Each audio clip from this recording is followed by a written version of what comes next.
Good afternoon, everyone. My name is Norma Juarez. I am a proud alumna and staff member in UNC's Alumni Relations Office. Thank you all for joining us today for the Alumni Career Panel, Sports and Health Careers today. We from fellow Bears who are working in the sports and health industries. Without further ado, please help me welcome our panelists. Panelists, can you please introduce yourself by stating your name, title, company, your UNC degree, and by telling us a little bit about yourself. And Tyler, we will start with you. Right. Hi, everyone. My name is Tyler Bernard. Graduated from UNC in 2014 with my bachelor's in athletic training. I currently serve as an athletic trainer on the clinical setting with one of our primary care sports medicine physicians here at Children's Hospital Colorado in Denver. Thank you. Amy. Hi, everyone. My name is Amy Miyazawa. I'm graduated in 2001. With a degree in kinesiology and athletic training. I'm currently at UC Health. I'm a clinical athletic trainer with orthopedics, trauma and limb restoration, as well as Denver sports recovery. Thank you. Kyle. My name is Kyle Riley. I'm a physical therapist and strength and conditioning specialist. I graduated from UNC in 2014, sport and exercise science degree. I am currently the PT and owner of Northern Colorado Spine and Sport here in Loveland, and I specialize in treating sports-related injuries as well as your standard orthopedic cases. Seth? Hi, I'm Seth Scepter. I graduated from UNC in 1999 with a degree in kinesiology, and I'm currently a pediatric gastroenterologist. I work for Children's Hospital Colorado. Associate professor at University of Colorado School of Medicine. Thank you. Now I will hand it over to Jim, who will be our moderator this afternoon. Jim? Thanks, Norma. Good to see everybody here. My name is Jim Turk. I currently serve as the program director for our Master of Science in Athletic Training program. I'm not a graduate, unfortunately, of UNC, but this is year 17 for me here at UNC. So I'm still proud to call myself a Bear, even though I am not an alum of UNC. But really excited for everyone to join us today for the conversation. Got a pretty broad topic. And so I think to kind of kick that topic off, when we start talking about careers in sport and health, there's a lot of different directions we can kind of go with that. And we've got, several different professions kind of represented here. So I guess my first question, and Amy, I'll kind of start with you, and then we'll kind of work our way around the room. We've got a lot of potential, either new or exploring UNC students on here, and they're exploring all these potential options that might exist in healthcare fields in the realm of sport, physical activity. So what would be your suggestions to help students navigate all of their options and kind of make a good informed decision about what pathway in sport and health might be best for them? Yeah, that's a good question, Jim. I think Northern Colorado, that you have a lot of opportunities to kind of explore. And I think explore is the key word there. Kind of what I would suggest is start with what interests you. Like try to hone in on the things that you want to do. Like, do you want to be more in a performance realm? Do you want to be more in the medicine realm? Do you want to go somewhere in between? I think all of those things kind of go into trying to choose what path you want to take along the way. And maybe you don't know yet, so start taking courses or looking at opportunities to kind of delve into that a little bit deeper and see, and I would say follow what interests you along the way. Awesome. Kyle, kind of as a follow-up to that, I mean, kind of in your clinical practice right now, you're seeing, patients that are in the kind of the sport, physically active population, but also kind of more of a general kind of musculoskeletal population. So, what suggestions would you give students to kind of explore some of these options in sport and health? Yeah, great question. I would say my biggest thing is to go out and shadow some different professions that you have interest in. Actually get a clinical understanding of what it is they do. So in the physical therapy realm, if you have interest in sport performance or orthopedics or neurology, go out and shadow those clinicians specifically. And when you're shadowing them, be engaged, ask questions. You won't know in terms of physical therapy, you won't know as much as a physical therapy student, but still, pick their brain on why they're doing what they're doing, get some good in and outs of the job. That way, when you're taking your coursework, you can add in some clinical practice or clinical application once you get back to school. Awesome. Seth, any thoughts on kind of helping students sort of navigate all these various kind of career paths? Yeah, I agree with Kyle. I think shadowing is a big one for me. I thought about most of these careers, thought about physical therapy, I thought about physician assistant, and I thought about medicine. And so spending some time with people who did those different career options really helped me kind of see which path I wanted to take. And so taking advantage of alumni or people in the community or people from your hometown and spending some time. It's really hard to know what these careers really entail until you've actually spent some time with a physical therapist or an athletic trainer or whatever. So, Tyler, any thoughts on the subject? Yeah, I mean, it's already kind of been hit on, but just being able to immerse yourself into some sort of field that you're passionate about, whether it's providing direct patient care, or whether it's more on like behind the scenes radiology, just being able to find a way to introduce yourself to that career field that you're most interested in, whether it's shadowing for a short period of time, even something like just reaching out to a provider and asking, hey, can I shadow for a clinic or a week? Just those little bit of time can help give you a little bit of direction on what you're interested in, because there's tons of different directions that you can go in the health and sport career field. Awesome. So kind of as we look at kind of where healthcare professions are in terms of the professional education, I mean, all of you in the healthcare professions that each of you represent, right now, all of your professional education requirements are at the post-baccalaureate level, meaning you need to get an undergraduate degree, and then you got to pursue a professional program somewhere at the postgraduate level. So curious if everyone would kind of weigh in, and Seth, will kind of start with you. What would be the best suggestion you would give to an undergraduate student to develop a good foundation as an undergraduate education to be successful in their kind of postgraduate pursuits? Yeah, great question. I think really trying to get a good, very solid academic base. So, take all the classes you can, that would challenge you and prepare you for your post-baccalaureate program. I think that's important. Don't shy away from the harder classes. And then I think taking advantage of other things that UNC has to offer. I spent one summer doing research with one of the professors in the biology department. And that was something that, I think it really helped me 10 years down the line as I, did more research during my training. So there's a lot of opportunities at UNC, and you might have to seek them out a little bit and find them, but kind of take advantage of everything you can get your hands on. Awesome. Thank you. Tyler, any thoughts on kind of that undergraduate foundation in terms of preparing students for the kind of the postgraduate world? Yeah, I think one of the big things is the way the athletic training program that is set up at UNC really helped me figure out which career I wanted to go afterwards, because we had experience in high school. We had a rotation with physical therapy clinic. And we also, primarily worked with our sports medicine teams at UNC. But one of the big things was just being able to immerse yourself with research as well too, because that's going to be portion of your post-bachelor's degree.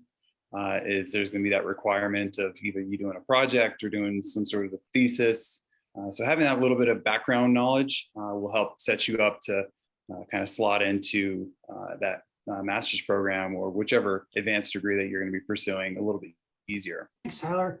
Amy, any more additional thoughts on kind of that undergraduate foundation in terms of preparing students for whatever field of sport and health they might want to pursue postgraduate? Yeah, I agree with Seth and Tyler on all those aspects of getting that good foundation and kind of delving into taking courses that might not necessarily be part of your main coursework, but what might interest you and what might help you along the way or in the future of what you might want to do. So in my background, like I got a minor in nutrition as part of my undergraduate work, and that helped me quite a bit throughout, and I still use it today as part of when I work with my patients or when I work with my athletes in regards to athletic training.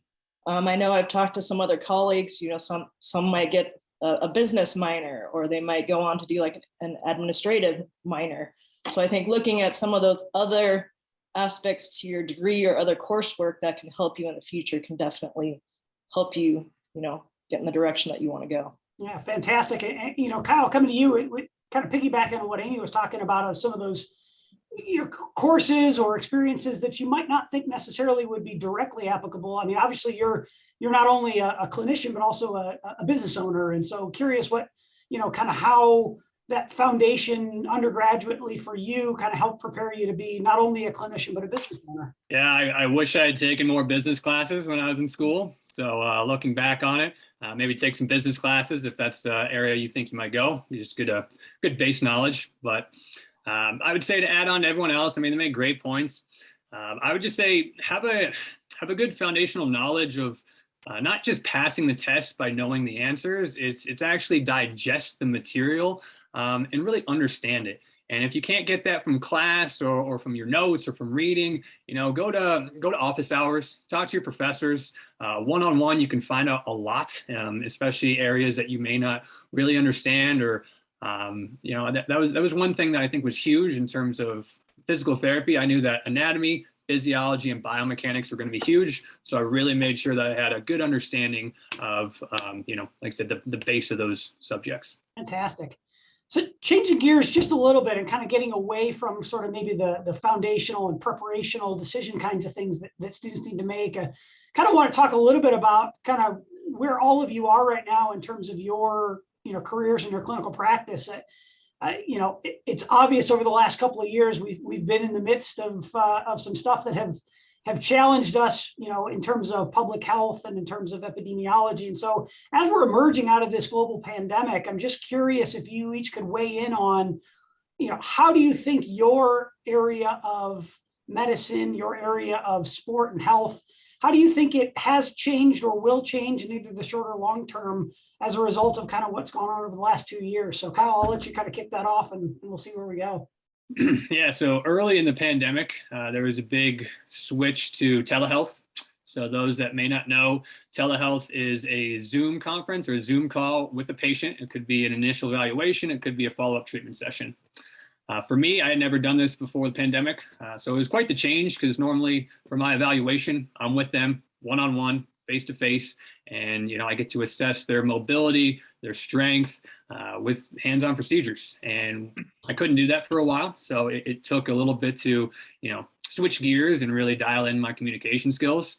I think that will always be around the physical therapy realm out of convenience. And if you have someone with, medical conditions that can't quite make it in, I think it'll always be there. I don't currently use it in my practice. I could, but I just don't, especially now that things are winding down. But using it early on, it helped dial in my communication skills a little bit more. So aside from some of those communication challenges, Kyle, how did that change the way you practice as a physical therapist? I mean, going through that telemedicine model without having the ability to be hands-on with your patients. I mean, how did you have to adapt? Better questioning. Better cueing. Seriously, it was a challenge at first just because, in the clinic, I can use my hands, I can feel around, but, I have to have them move in certain different ways and certain different positions. And if they don't know what I'm talking about, I'm not going to be able to get the necessary information that I need to make my physical therapy diagnosis. So, and communication was key. Awesome. Seth, how about the world of pediatric gastroenterology? I mean, how much, telemedicine were you doing, and or what were some other changes that you've seen or think you will see over the next couple of years? Yeah, telemedicine's very similar to Kyle, was especially at the beginning of the pandemic, was really all we did for several months. And that was, kind of repeating what Kyle said, challenged us in a lot of ways. And I think probably the long-term benefit was getting better at oral history taking and trying to figure out what's going on purely from the questions that I'm asking. Luckily, we're phased mostly out of that by now, but we still do a little bit of that. And so one of the long-term changes is, we have a lot of patients who come from New Mexico or Southern Colorado, Western Slope. And so we still do some telemedicine for them to save them the drive. And so I think that'll stick around forever. So that's maybe one silver lining from the pandemic. You know, we were affected in a lot of other ways. I spent quite a bit of time in the operating room doing endoscopies and things. And at the beginning of the pandemic, that was, you know, completely limited. It basically had to be a life-threatening case for us to be allowed to even, you know, do a case in the OR. So that challenged us too, in that we couldn't do our normal diagnostic tests for patients. Luckily that's over now, and we're back to full steam ahead. So hoping we get back to normal, but maybe we take a few lessons with us going forward. Amy, how about in the world of athletic training? I mean, how do you think the profession of athletic training has been changed or impacted either in the short or long term based on the last couple of years? Yeah, I think Kyle and Seth hit it on the head in terms of like the clinical setting and the hospital setting. The telemedicine part was huge, and that was a learning curve, I think, for everybody in that setting. I'm coming from the athletic setting prior to the hospital setting. I know there were a lot of challenges with just like traveling and teams and, you know, trying to figure out how can you have a practice with when you're only allowed 10 people in a room and you have to social distance, like, you know, 6 feet and wear a mask, you know. So I know there was a lot of my friends or colleagues were scrambling to come up with like policies and protocols and things like that to handle that. And they also had, you know, additional workloads and things of that nature. Now that we're kind of scaling back and things are improving, I don't know that stuff will go away, but I think now it kind of set up some structure to maybe if we do have another pandemic or if something else starts, you know, comes down the line, how to handle that and not be in scramble mode so much. So it definitely changed the face of athletic training and medicine, I think, as we know it, you know, good and bad. So. Yeah, Tyler, what are some of the, maybe, you know, if we want to talk about lessons learned or, you know, kind of some of these things we've taken and we're going to use maybe to our advantage, you know, going forward as we emerge out of this. What are your thoughts on that? Yeah, it's one of the big things that we've learned is we have to be adaptable in any situation that we face. Prior to the pandemic, here at Children's, we operated with 2 athletic trainers in clinic. And then after the pandemic started, they pulled us out of clinics, away from our club teams, away from our high schools. And then we kind of had to occupy our time by doing different jobs around the hospital, actually. But now we've transitioned back into clinics and actually operating in a 1 athletic trainer model. So it's myself and a physician. We're still seeing the same patient load. We're seeing 25, 28 patients sometimes in a day, and we have to provide the same level of care. Now that we've adapted to become more efficient, it's definitely one of the big things is like just being adaptable in those situations. And a matter of repetition, you become more efficient with those changes. Awesome. I want to kind of dig in just to kind of a bit of a special topic that kind of focus real specifically on Amy and Tyler. The profession of athletic training has recently kind of gone through a degree level change. And so now athletic training professional degrees are at the master's level, whereas when both of you were in school, athletic training, the professional level was at the bachelor's degree level. So I'm curious if the two of you look back at kind of yourselves as young professionals and kind of your early career and compare that to what you're seeing now with some of the more recent graduates of athletic training programs who are prepared at the master's degree level. You know, I'm curious what differences you see between kind of what you saw of yourself as a young professional, both good and bad, and what you're seeing right now. So, you know, Amy, why don't you start us off on that? Sure. I think, yeah, that was a good question. I was thinking about that quite a bit, actually. And I think the advantage to having the certification and curriculum as a undergrad, it was helpful because I was able to get into the program and I get my feet wet, so to speak. I was immersed already in a clinical setting, rotating with teams, patient interaction, that sort of thing in my junior year. Whereas I feel like waiting now, people having to wait until they get into a master's program, where the advantage of that is they're getting that base knowledge and foundation kind of built up a little bit better, I think, before they jump into that experience. But then they're also not getting that initial 2 years of interaction and patient care and kind of ongoing skills as they're going. And I think there's pros and cons to both ways. I don't necessarily think one is better than the other. I think the master's program athletic training now is following more of the traditional like medical model of like what PAs are doing and what physical therapists are doing. So that's more in line, I think, with that medical model, which I think is better for the profession in general. So pros and cons to each, but I think those are the biggest differences that I was thinking about. And Tyler, you're obviously a much more recent graduate of our undergraduate program at UNC, so maybe not quite as much of an opportunity as Amy to kind of see some of those changes, but just looking back at what you saw of yourself, kind of right out of, immediately jumping into the profession versus what you're seeing of students now jumping right into the profession. What are you seeing, good and bad? Yeah, the big thing that I think of when we have that change between the bachelor's to the master's is new graduates are losing 2 years of experience on their resume. That's one of the biggest things is where are we creating opportunities for them to make up that experience? Because for me, going into my master's degree, there's 2 years of experience that I can add onto my resume, whereas these new master's students are graduating, and what's the next step? A lot of these employers are requiring some sort of experience, either clinically or in some sort of realm that they can transition into their new job, into the workforce, whether they're in a college setting, high school, whether they're in the industrial setting. So it gives them a little bit of a disadvantage there, but I think one of the nice things that we've seen transition is the emergence of residencies and internships in order to kind of compensate for that loss of that 2 years. So the biggest thing is the patient interaction that Amy mentioned too. You got to develop a social skill of interacting with different personalities and different coaches too, if you're going to be in a more traditional setting.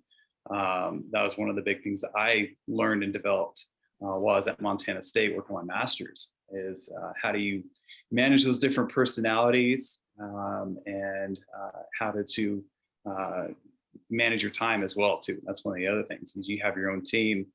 So there's a lot of responsibility that comes with providing care for your team out there. So yeah.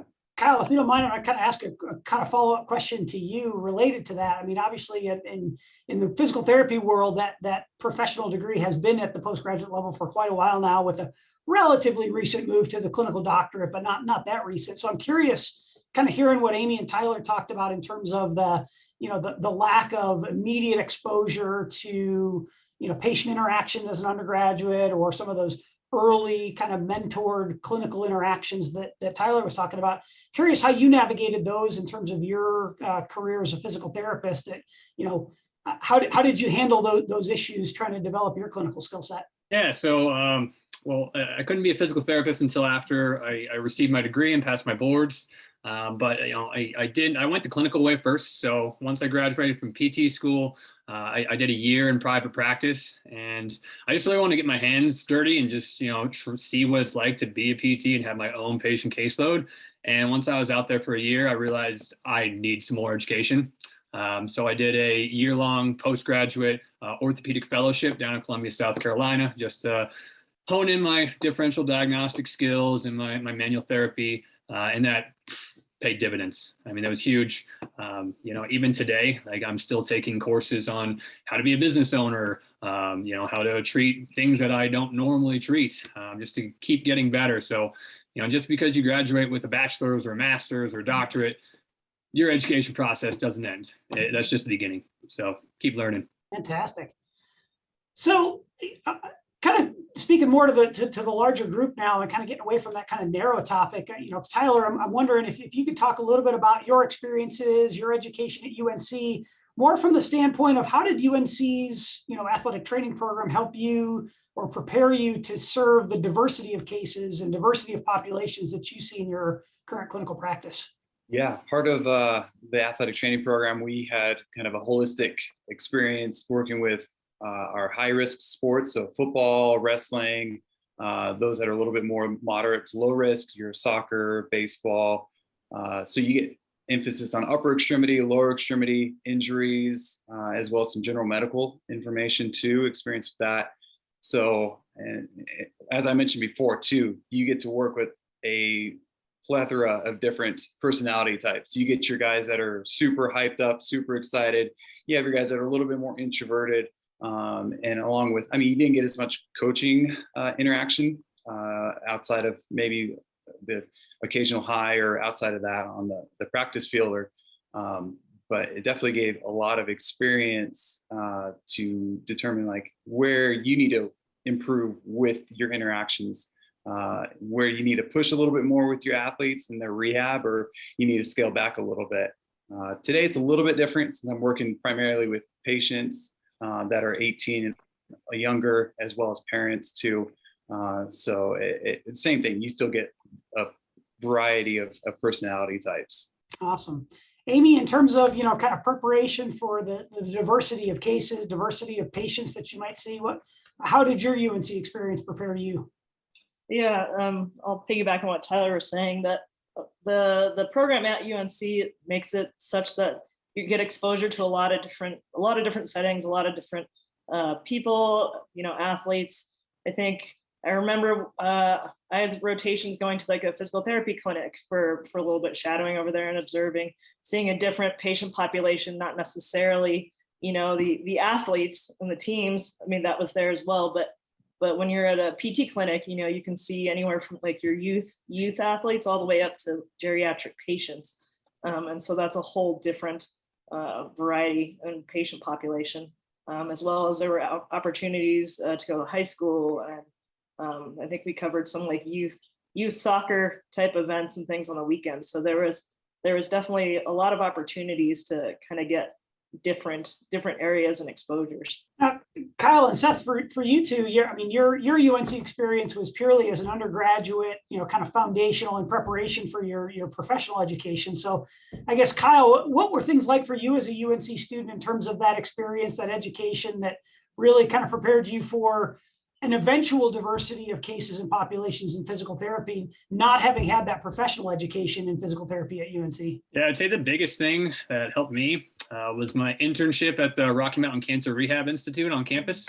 That place was awesome. As a student, I was performing an assessment, really an evaluation, and then I was responsible for creating a strength and mobility program for cancer survivors or individuals who are currently going through radiation or chemotherapy. I'll talk about working with a population with comorbidities. I mean, they have a lot going on, and the fact that I got experience with that as an undergraduate, I feel like gave me a huge leg up when I had my first internship at PT school. So I cannot recommend that internship enough. That did a lot of good for me.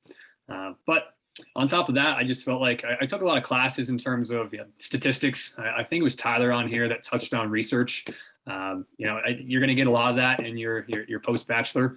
So I was glad I had some experience in statistics, as well as various psychosocial classes. Awesome. And Seth, it may have been a while since your undergrad experience at UNC, but I'm sure you can fondly think back of the experience and the education. And how did it kind of help you, kind of prepare for the diversity of cases and the diversity of populations you're eventually going to work with? Yeah, it has been a while. I'm getting old, but I remember my time fondly. I think for me, it was more just all the different people that I met, the different types of people during my time at UNC, different classes, people in my major,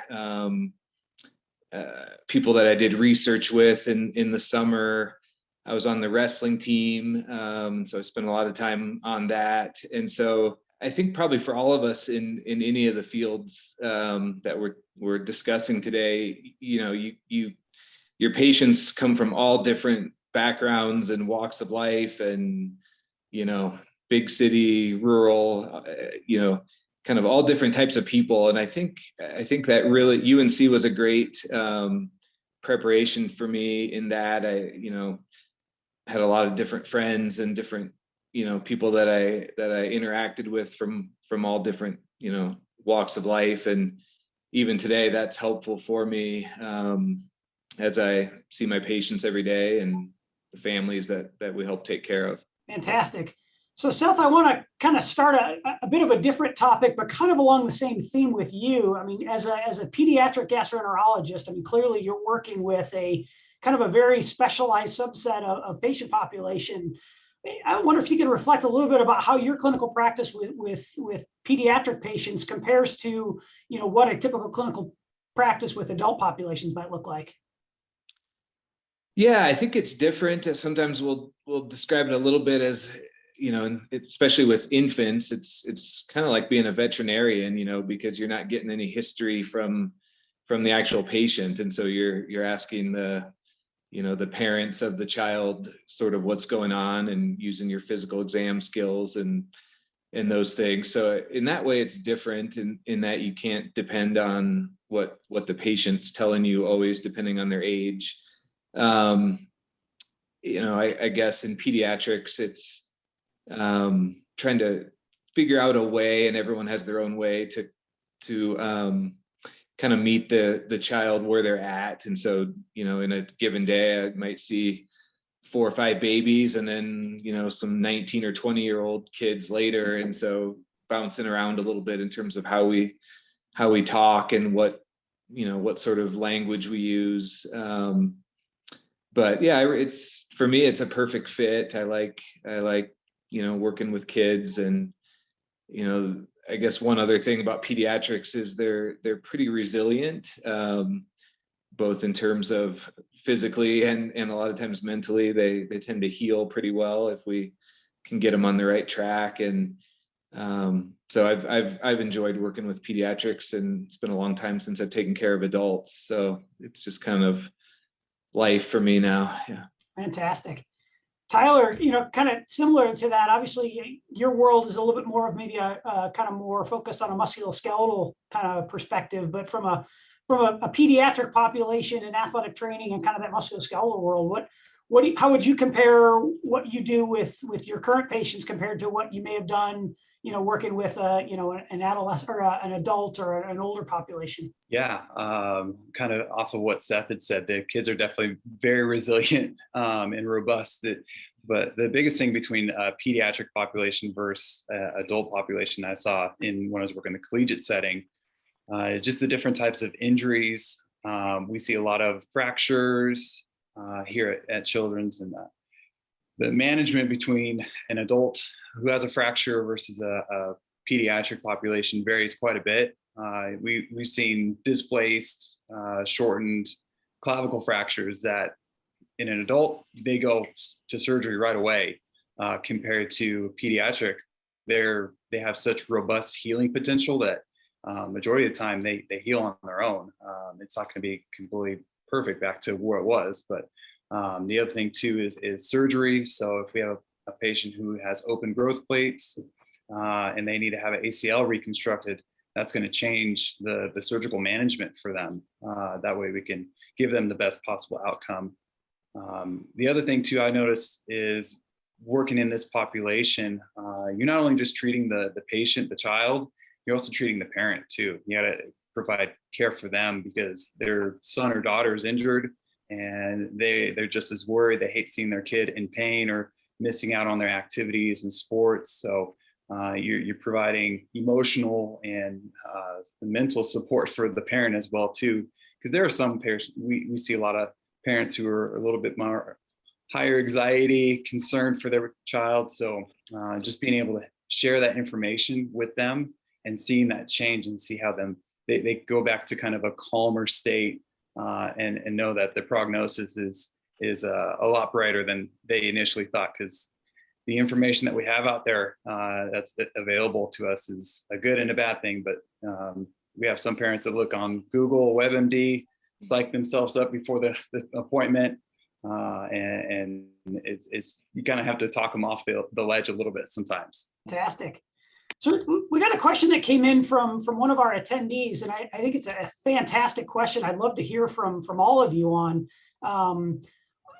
obviously one of the big challenges in a lot of healthcare professions, I certainly know it's a challenge in athletic training, and I'm assuming it's a challenge in both physical therapy and in pediatrics, but how do you manage a work-life balance? How do you balance the demands of your professional careers, the care that your patients need? How do you balance that with your own self-care, your social lives, your the things that you like to do outside of work? Because there's certainly a lot to life beyond just work. So Kyle, I'd love to hear from you first, and then we'll kind of go around the horn. That's a great question. I think right off the jump, you have to set boundaries.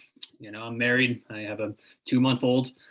So, I have a set schedule. I with my own practice, I can make my schedule, but I try to keep it, Monday through Friday, from a certain time. I can see patients on Saturdays if I need to. But once I'm at work, I'm in work mode. And once I am outside of work, I'm able to just turn it off and just enjoy life, because that's, especially in the PT profession, burnout rate can be quite high. So you have to be able to compartmentalize and have time for work, but also have time for play. So yeah, definitely set boundaries. Amy, how about for you in terms of athletic training, and maybe thinking back a little bit to kind of some of your time in intercollegiate athletics clinical practice versus kind of where you are now, a little bit more clinically oriented, but what were your strategies to kind of manage a work-life balance and kind of avoid those pitfalls of burnout? Yeah, I'm definitely still working at that. I think early on in my career, I was always, you want to get out there, you're excited, want to do things, and at that point, I wasn't as good as setting boundaries, I would say. That's definitely something I've learned and been a lot better with as I get older, and trying to figure out, like, okay, what absolutely needs to be done now, and prioritizing, like learning how to prioritize things, and then what can be, what can be done within a week, what can be done within a month, and kind of getting organized a little bit so that you're not so scrunched for time or like scrambling to get things done, as well as when you're off work, like be off work if you can. I realize in some athletic training settings, like some of us are on call, or have our student athletes have access to us like 24/7. So you have to definitely set your boundaries and be organized and prioritize those things, and make sure that you're getting the self-care, doing the self-care for yourself outside of work as well. So like if I was on vacation, I'm like, okay, as long as there was something to cover my sport, then I would be off and trying not to look at the work stuff at all, and kind of trying to manage my outside time versus my work time. Seth, how about for you in the world of pediatric gastroenterology? What does work-life balance look like for you? Yeah, I think it's always a challenge. Kind of as we go through training, residency and fellowship are, very, very busy times, a lot of hours, a lot of overnight call shifts and weekends. And then as I've gotten out into practice, there's still a fair amount of nights and weekends. And so it is a challenge to make sure I carve out time for my wife and my 3 daughters. And I guess one of the things, I agree with everything that Kyle and Amy said about, kind of prioritizing things. And,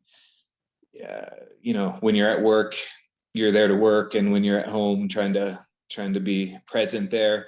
The other thing I guess I would mention is very important to like what you do. And so going back to some of our earlier questions from the beginning of this session, all of us, takes a lot of work to get into these careers and to continue doing them. And so you really want to like what you do. Otherwise, I think the burnout risk is even higher. And, all of us probably work quite a few hours. And so if you don't like it or don't enjoy what you're doing, it's going to be a tough go. So, yeah, I don't have any magic secrets. I struggle with it still. I mean, there's months that are better than others, but liking what I do, and then being pretty intentional about making sure I have time for my hobbies, and mostly my family and my kids' sports, and those things.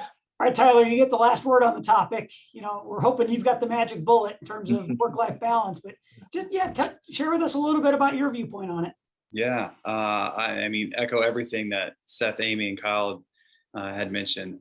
Setting boundaries is the crucial thing for you, learning to say no, and recognizing that there's going to be different seasons in your life, in your career. Prior to being at Children's, I worked in the collegiate setting. And I mean, I had long hours. I loved it. I loved what I was doing. I was single, so I could afford to have a little bit longer, more focused work, and have that tilted more towards work rather than the social life balance. But just being able to recognize that things are going to change.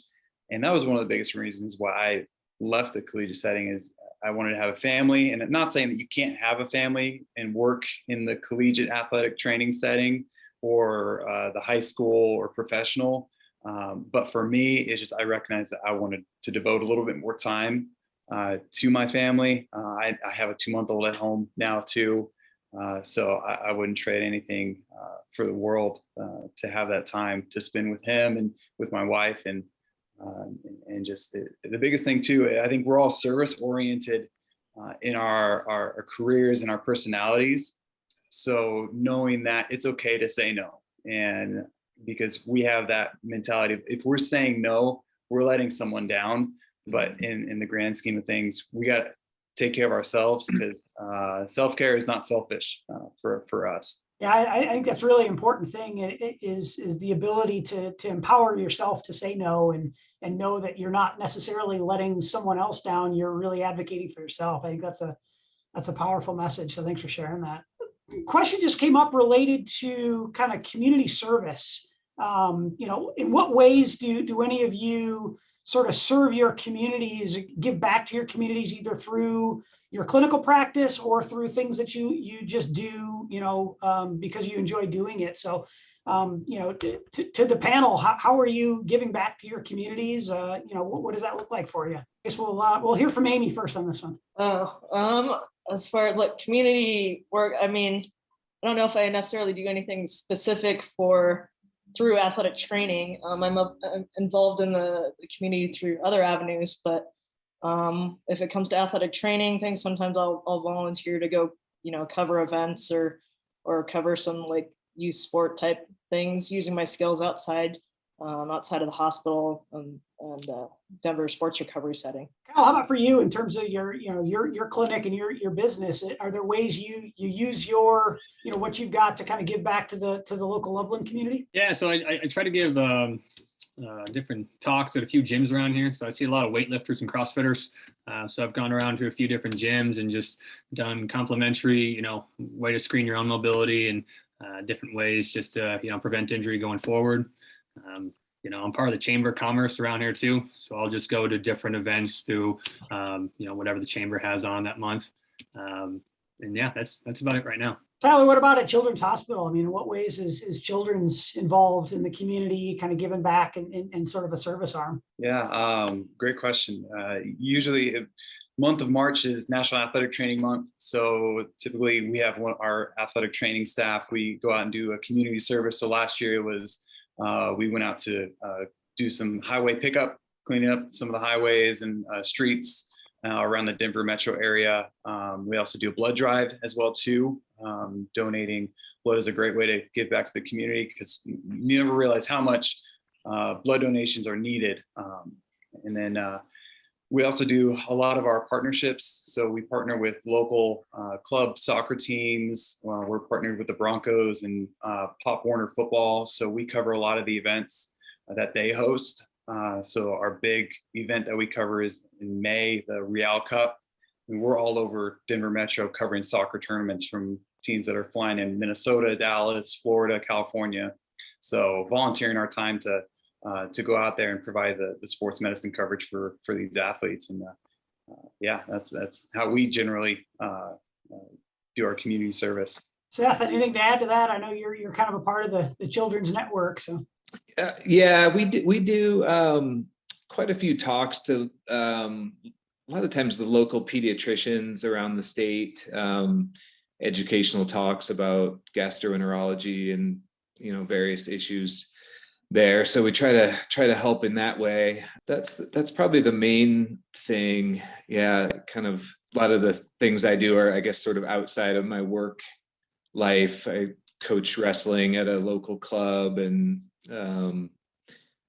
pretty involved with Fellowship of Christian Athletes around here. So yeah, try to do some of those kinds of things. Awesome. We're getting kind of close to the end of the time. So I've got kind of one last kind of quick question here, and then we'll kind of give you a chance to kind of weigh in with some final thoughts. But just kind of curious for all of you in terms of looking forward into kind of where your career is going from here. You're kind of in your place, you're doing your thing. Where do you see your career evolving or changing or growing to? So, Tyler, I'm going to start with you because you're kind of one of the younger members of our panel here. I'll let you kind of start it off, and we'll see where we go. I'll let you know when I figure out where that career. No, I think right now, working with Dr. Walker, one of our primary care sports medicine physicians, we're doing a lot of injections. So we're expanding our injection program. So.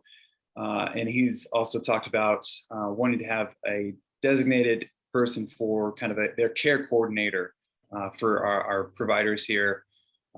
So stepping into a role like that, being a point person for Dr. Walker, and then also maybe eventually trying to transition into a more managerial role as well too for our sports medicine program. Whether it's being the program manager itself or being one of the associate clinical managers over the clinical athletic trainers. So hopefully we'll see what happens down the road there. You kind of mentioned a little bit earlier, you kind of started out, doing some private clinical practice and kind of getting your feet wet a little bit and realizing that, oh boy, I got to dig in a little bit. Now that you're a little bit more settled and kind of got your own private practice and running your own business, do you see things changing for you, or is this kind of a good pathway that you're on right now? Yeah, I think this is a great pathway I'm on right now. I opened up my clinic November of 2020, and from last 16 months to now, it's grown faster than I anticipated. So I just want to keep it growing and eventually, hire on staff and, just continue to help as many people as I can. On top of that is I'm just going to keep learning. So, what they say, the more you know, the more you realize you don't know. So I know I can become a better clinician and help serve, the population that I work with. So just keep learning and try to get a little bit more business sense along the way too. Seth, hopefully you'll forgive me, but I see you as a little bit more of kind of mid-career, maybe mid to late career. Where do you see your career kind of progressing from here? Yeah, probably not a whole bunch of changes. I've started to do a little bit more administrative stuff in the last few years, a little bit more, some leadership roles within our group. But yeah, I still like clinical practice, I think is where my strength is. And so kind of keep plugging away and I like what Kyle said about, even after, 15 years of doing this, there's still a lot that I don't know or things I'm trying to learn more about. And so, keep doing what I'm doing and try to get a little better at it each year. And Amy's kind of similar question. Early in your career, you spent a lot of time in sort of the more, we'll say traditional, for lack of a better phrase, or kind of more athletic centric realms of athletic training. And now I've kind of grown and evolved into a little bit more of a clinically oriented type setting. What was that transition like for you? And do you see further transitions for you? Sure. I think, I was definitely traditional athletics, pro Olympic sports early on in my career. And one of my main goals was to support Team USA at an Olympic Games. And I was able to do that in Rio in 2016, which was really cool. And then from that point, I kind of had a little bit of a midlife crisis, like, what do I do now type of thing. And then I ended up here now in the clinical hospital setting with UC Health. And then I'm also still doing like treatment, rehab, traditional athletic training stuff at Denver Sports Recovery. So at the moment, I've got kind of what I, in my mind, is like the best of both worlds at this point. So where I go from here, I'm not sure. I'm still trying to figure some of that out. Like I love the treatment rehab aspect of things. And I want to keep doing that as much as possible and helping people as much as possible in that aspect. But I know from a physical standpoint, as I get older, I won't be able to do that as much. So I think for now, I'm going to try to hold on to that as long as I can. And then after that, probably slide into more of a managerial leadership type role or education. Fantastic. Well, we're coming up on the top of the hour here. So I'll kind of ask each of you to kind of provide just sort of one last sort of final word of advice, or, a bit of a pearl of wisdom for all of our viewers, be they live or when they watch the recording. Just share a little bit of advice on, what would it look like to, what tips would you give to start their career, be it in athletic training, physical therapy, or in medicine? Amy, I'll kind of start with you. What final words of advice do you have for our UNC Bears that are watching?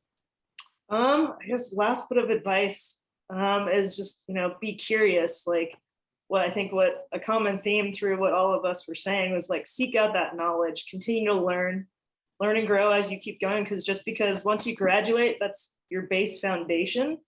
And all of us have taken, continuing education courses. We find other skills, other skill sets, other interests and things to kind of layer on what we have built or established at UNC. And I think that that's just a lifelong thing, that hunger for knowledge, hunger for learning, seek out opportunities. You want to just keep adding and keep adding tools to your toolbox, so to speak. Fantastic. Kyle, what words of wisdom do you have for us? We touched on it earlier, but go out and shadow. I mean, get in the clinic, get in the on the field. If you're curious about what you want to do, it's a great way to find out if that's the path you want to go. Mm-hmm. And like Seth said, if you love your job, you're never going to work a day in your life. So just shadowing is going to help you, decide, what it is you really want to pursue. And then those of you that are looking to go to physical therapy school or just curious on what it is, like, you're going to have to get shadowing hours just in general. If I could do it all over again, I would have done shadowing hours in the orthopedic realm, in the sports realm. That way I had interest in that before going to school, but if I would have seen more clinical application, I think I could have applied the concepts in PT school a little quicker compared to what I did. I just got the most convenient hours around me just so I met the standard for the application process. So don't do that. Love it. Seth, words of wisdom for us. I think my biggest one would be take advantage. UNC has a lot to offer. And that time in your life, there's opportunities that are harder to come by later. And so, taking classes, joining clubs, doing things that are outside your comfort zone. It's I think easier to do that when you're in school, when you're in college, and so take advantage of it. And Kyle said it perfectly, but shadowing is just huge for me. I think it's it's perhaps the best way to really know what specific path you want to take. And so use your contacts, things like this webinar, and professors and alumni that you can use to help you do that. And Tyler, you get the final word. Wow us with your wisdom. Kind of along with what Amy had said is this is a foundation. What you're learning at UNC, it's a foundation, so continue to build on it. Feel free to reach out to myself if you have any questions, but we have lots of new things that we're implementing. So there's lots of opportunities out there. You just got to go find them, go hunt them down. And then kind of what our sports medicine director at UNC, Tracy Damrell, said when we were preparing to graduate and pass our BOC exam, said, you have a driver's license. Just because you have a driver's license doesn't mean you know everything. So just go out with that mentality of being a sponge, absorbing everything, and because this is always a continual learning experience. Fantastic. Thanks, everybody. Thank you. Thank you to all of our panelists and our moderator, and for all of you who joined us today. It is always an honor and pleasure to host fellow Bears and hear their career journeys, their UNC experience, and industry insights. The rest of the spring semester, we have a couple of others alumni career panels. They will also be virtual, and you can find those and register for those at www.unco.edu/alumni/careers. Again, Don't forget to reach out to these great alumni and start building your network. Have a great evening, everyone, and go Bears.